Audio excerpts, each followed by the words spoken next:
नाम आयत फिरदौस है और आज का पेपर बहुत आसान था। मॉडल पेपर्स जैसे दिए थे वैसा ही एक्सपेक्टेड था और उसके साथ साथ इन जनरल ईजी था। हाँ, उसका फ़ायदा मिला बिकॉज़ लाइक टाइम अगर कम होगा, अगर हमारा टाइम कम होगा तो फिर हम वो बेटर सवालों में इन्वेस्ट कर सकते हैं और हम पेपर साफ साफ भी लिख सकते हैं, क्योंकि जो टाइम हम बाकी सवालों पे लगाते हैं उसके बदले हम पहले वाले सवालों को एलैबोरेट कर सकते हैं। कोई आउट ऑफ सिलेबस सवाल नहीं था सच। इनफैक्ट लाइक बुक से भी बहुत सारे सवाल आए थे हमारे सीरीज में। मैं एक्सपेक्ट कर रही हूँ कि देखो पैटर्न आई थिंक वही होगा जो हमारे गोल्डन्स में था, और मैं एक्सपेक्ट कर रही हूँ कि जो सिलेबस के हिसाब से दिया है पेपर आई थिंक ईजी ही होगा, क्योंकि लाइक मैथ्स पेपर के हिसाब से देखे तो इसमें मोस्टली बुक का ही कंटेंट आया था।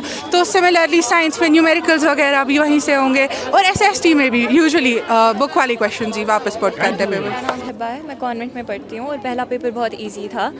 लेंथी भी था लेकिन 15% रिडक्शन थी, तो उसकी वजह से हम लोगों को खाली 68 अटैम्प्ट करने थे जो बहुत इजी थे और मोस्टली टेक्सचुअल क्वेश्चंस ही थे। MCQs भी बहुत ज़्यादा इजी थे। थोड़े क्वेश्चंस आई थिंक एक क्वेश्चन था जो बुक के बाहर से आया था, लेकिन वो भी बहुत इजी था, वो भी कर सकते थे ईजिली।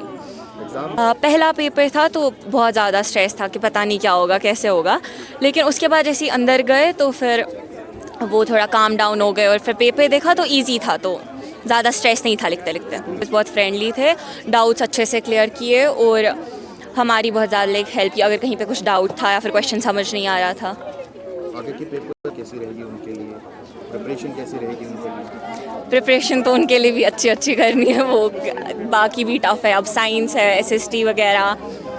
सईद हुरिया हूँ और आज का बहुत अच्छा पेपर गया है ऑनेस्टली। थोड़ा सा टाइम लगा करने में क्योंकि पेपर यूजुअली लेंथी ही होते हैं, but it was very easy. हाँ, I personally think since November session हो गया और हमें टाइम भी बहुत कम था, तो I think it's a benefit for people. सारे टेक्सचुअल क्वेश्चंस थे and it was overall very easy paper. Yes, मुझे लगता है टेक्सचुअल क्वेश्चंस ही आने वाले हैं। ओवरऑल मुझे लगता है इजी ही होगा स्टैंडर्ड।